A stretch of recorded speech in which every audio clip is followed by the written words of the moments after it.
Welcome back, dear students. Now let's begin unit number 2, insulation and content of the insulation, definition and mechanism of heat transfer, conduction, convection and radiation. Point B, heat budget of the earth. Point C, factor affecting horizontal distribution of temperature. These 3 points have covered in 3 parts. Now last part, insulation. Part number 4, vertical distribution of temperature, lapse rate and inversion of temperature. We have discussed in this video. Firstly, vertical distribution of temperature. As one moves from the equator toward the poles, it steadily decreases. Temperature are observed within the same way. There is the steady decreases of temperature with increasing elevation in the atmosphere. This decreases of temperature with increases elevation in the atmosphere is called as the vertical temperature. आपको अच्छी तरह मालूम होगा, यहाँ पर आप जानते हैं कि जैसे जैसे एलिवेशन मीन्स हाइट हम ऊपर की तरफ जाएंगे तो क्या होगा, एलिवेशन चेंज होगा. एलिवेशन मीन्स हाइट चेंज होगी. तो हाइट चेंज होने के बेस पर क्या होगा, यहाँ पर डिक्रीजेस होगा, टेम्परेचर डिक्रीज होगा because reason of the angle of the radiation. जो सन का एंगल ऑफ रेडिएशन है वो क्या होगा, there are the differences reach on this places में डिफरेंट टाइप के ये जो सन रेज है वो पहुंचेंगे, जिसकी बेस पर क्या होता है, टेम्परेचर फॉल होता है, गिरता है. तो इसको क्या नाम दिया गया है, vertical distribution gradient. Lapse rate. Lapse rate normally it is well established fact throughout the troposphere and lower atmosphere. 12 to 18 km means sea level temperature decreases with increasing elevation. On an average, there is the drop of 0.65 degree C temperature per 100 meter. हमने unit number first atmosphere में layer of the atmosphere की study की है, जिसमें हमने troposphere, stratosphere, mesosphere and thermosphere 5 layer की study की है. ये 5 लेयर में हमने क्या क्या इफेक्ट देखे हैं कि जो लोअर लेयर जो है ट्रोपोस्फियर है, जिसके अंदर हम dust particle, water vapour and other gases की स्टडी किए हैं और इसमें ही हमको क्लाइमेट वगैरह चेंज होते हैं, वेदर चेंज होते हैं. अब यहाँ पर जो दिया गया है कि the lower layer means 12 degree to 18 kilometre mean sea level. यहाँ पर हम जब हाइट पर होते हैं मीन सी लेवल पर, तो यहाँ पर क्या होता है, decreases with increases elevation. Temperature decrease होता है मीन्स घटता है और इंक्रीज़ होता है एलिवेशन, हाइट इंक्रीज़ होती है. यहाँ पर आप लोगों को पिक्चर में दिखाई दे रहा होगा. यहाँ पर देखो, look at this picture. Graph paper है. यहाँ पर आप लोगों को एक्स एक्सेस और वाई एक्सेस में शो होगा कि एक्स एक्सेस में टेम्परेचर इन डिग्री से दिख रहा है, हाइट किलोमीटर पे दिखाई दे रहा है. अब यहाँ पर क्या हो रहा है, टेम्परेचर कितना है, 0, 20, फिर -20, -40, -60, -80, -100. और जो किलोमीटर है वो 0, 20, 40 मीन्स 20 का डिफरेंस किया गया है, तो 100 तक के इसका किलोमीटर है एलिवेशन का. अब हम जब 12 डिग्री से 18 डिग्री तक के जा रहे हैं, यहाँ पर है ना, 12 डिग्री टू 18 डिग्री, तो यहाँ पर टेम्परेचर डिक्रीज़ होगा, कम होगा. ओके, टेम्परेचर डिक्रीज़ होगा. डिक्रीज़ होने के बाद यहाँ पर क्या बताया गया है, on an average there is the drop of 0.65 degree C temperature पर 100 मीटर. अब यहाँ पर 100 मीटर है. 100 मीटर पे क्या हो रहा है, ये देखो, ये जो बन रहा है टेम्परेचर की जो ग्राफ बन रही है यहाँ तक आ रही है, और ये क्या हो रहा है, 0.65 डिग्री सी पर क्या हो रहा है, फॉल हो रहा है, गिर रहा है. टेम्परेचर गिर रहा है with increases altitude is known as normal lapse rate, जिसका नाम क्या कहा गया है, normal lapse rate. Question can be ask, what is mean by normal lapse rate.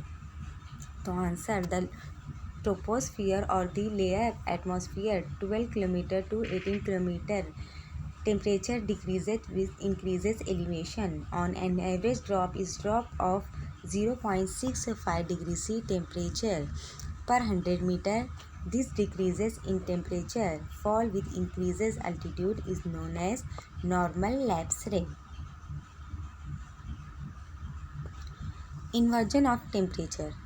However, the rate of temperature fall with increases altitude is not uniform.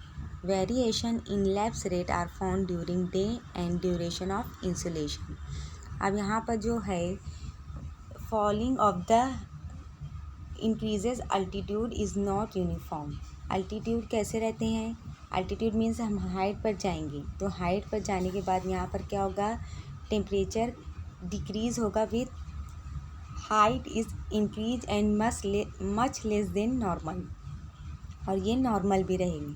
तो यहाँ पर changes होंगे टेम्परेचर इन्वर्जन के. टेम्परेचर इन्वर्जन का कहाँ पर changes होगा? यहाँ पर देखो आप लोगों को दिखाई देगा नॉर्मल लैप्स रेट, यहाँ पर स्टॉप होता है, टेम्परेचर इन्वर्जन होता है. The lapse rate is also called the vertical temperature gradient is not other word inversion of temperature. There is decline of temperature with increase in elevation. This condition is reserved at certain altitude. So in the temperature with rise in elevation. अब क्या होगा, यहाँ पर हम stop हो जाते हैं बस. बट समटाइम्स क्या होता है, एलिवेशन पर जब हम जाएंगे तो टेम्परेचर राइज हो जाएगा एलिवेशन पे. This phenomena of the inversion condition of normal lapse rate is known as the temperature inversion. तो इसका नाम क्या दे दिया गया है, टेम्परेचर इन्वर्जन. मीन्स यहाँ पर स्टॉप तो होते हैं, बट जब हम ऊपर जाएंगे स्ट्रेटोस्फीयर पर जाएंगे, जिसको हम अदर नाम दिया गया है आइसोथर्मल जोन, तो यहाँ पर क्या हो जाता है, टेम्परेचर का इन्वर्जन हो जाता है. तो यहाँ पर चेंज होते हैं. अब इन्वर्जन ऑफ टेम्परेचर में फर्स्ट है surface temperature inversion. Inversion happens near the ground surface of the earth, particularly in hello and valley. अब जो वैली वगैरह है इस पर क्या होता है, सरफेस इन्वर्जन का इफेक्ट होता है.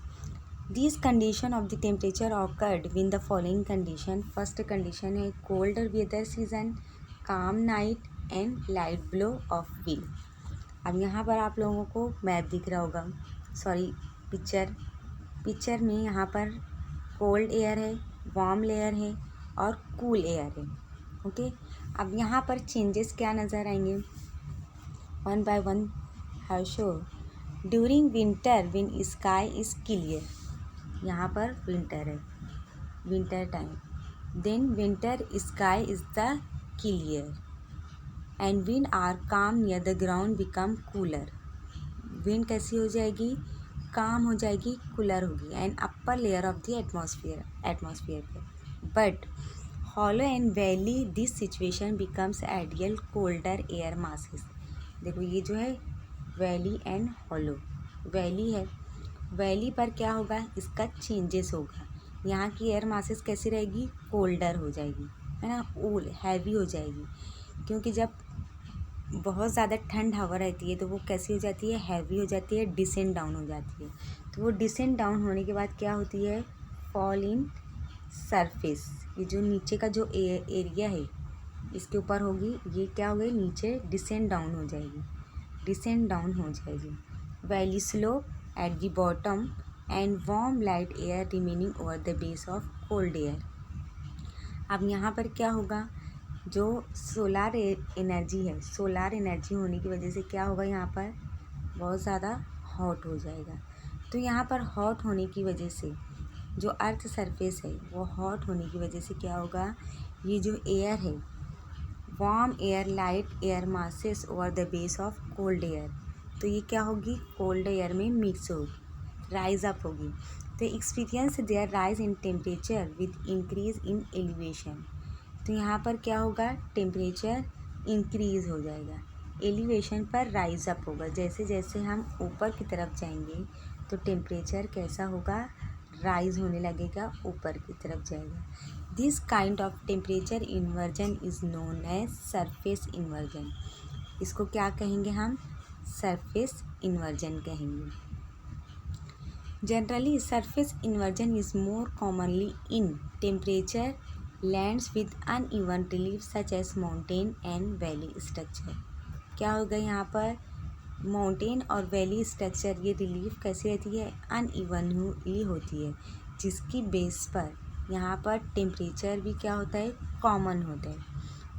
During late night, due to over radiation, the temperature drop at the over radiation. The mountain or hilltop air remains warmer, dense of cold air at the bottom and push up the light warm air at the top becomes responsible occurrence in surface temperature inversion. Night time क्या होता है, day time में क्या होगा, solar radiation का effect होगा। तो ये जो टॉप है, ये टॉप है जो एरिया माउंटेन का, वैली का, वो कैसे रहेगा, कूल रहेगा। और ये नीचे का जो रहेगा ये कैसे रहेगा, ये हॉट रहेगा, है ना। जो सोलार रेडिएशन है वो डायरेक्टली क्या होता है, अर्थ सरफेस पर आएगी। अब क्या होगा नाइट टाइम में, नाइट टाइम में जो रेडिएशन है तो उसका इफ़ेक्ट कहाँ पर होगा, टॉप पे होगा। तो टॉप पे होने की वजह से जब बहुत ज़्यादा टेम्परेचर हाई रहेगा तो एयर कैसी रहेंगी, वार्म रहेगी, है ना। तो वार्म होने की वजह से ये कैसी हो जाएगी, लाइट वेट हो जाएगी। तो लाइट वेट होने के बाद की बेस पर ये क्या होगा, असेंडिंग ऑर्डर में ये क्या होगी, राइज अप होगी। राइज अप होने की वजह से यहाँ पर ऊपर जाएगी। उसके बाद क्या होगा,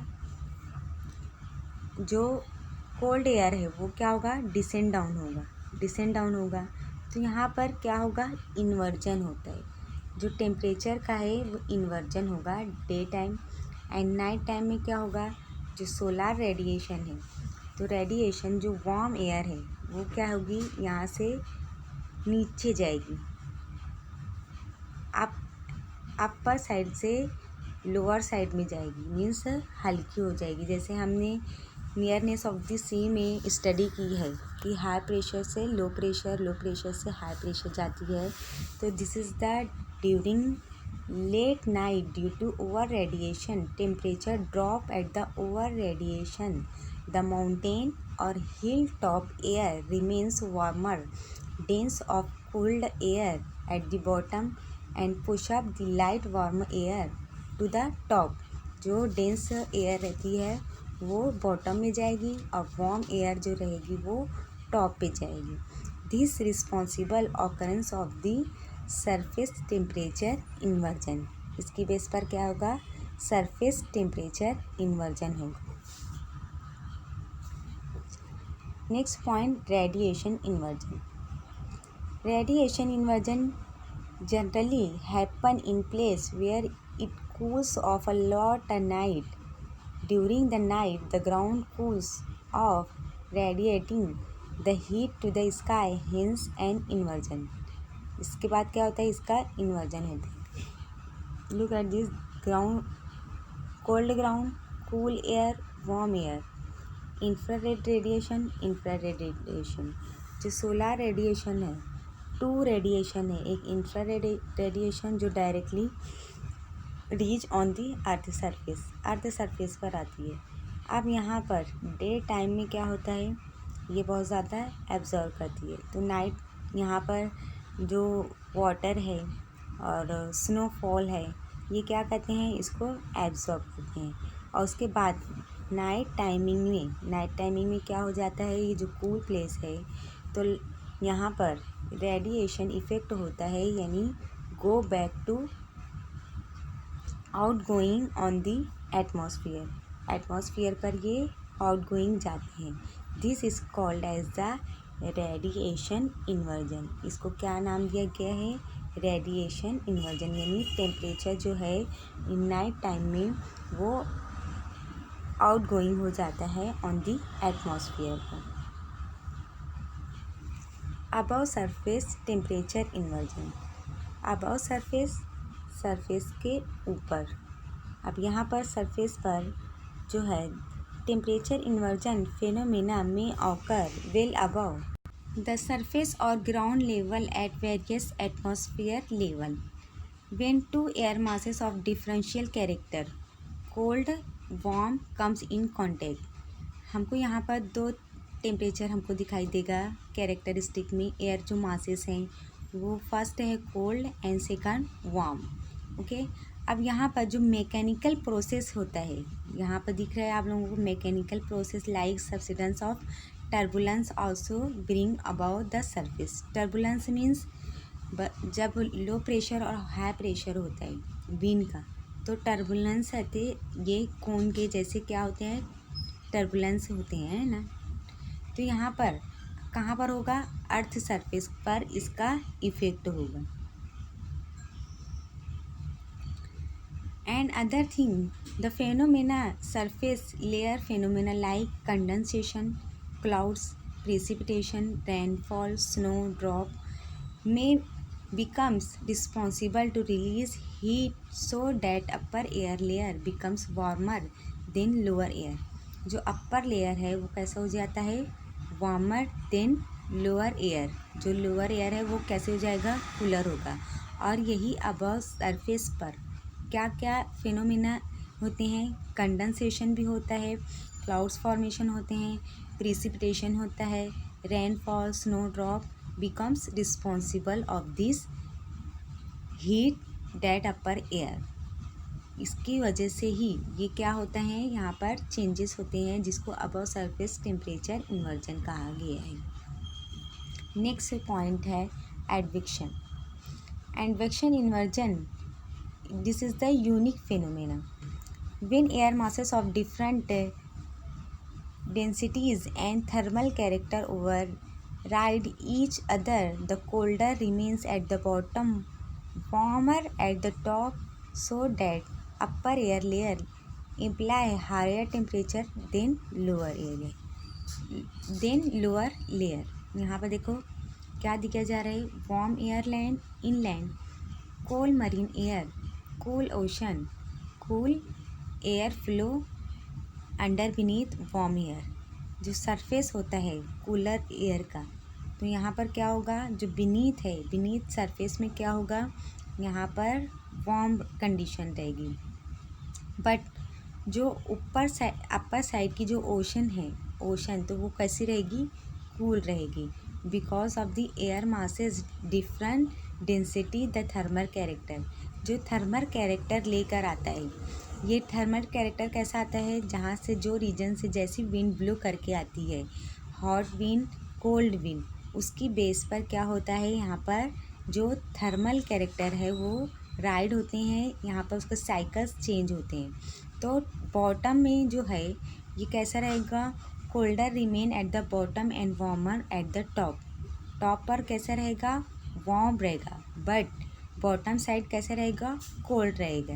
date upper air layer indicate higher temperature than the lower layer. This is called as the advection inversion.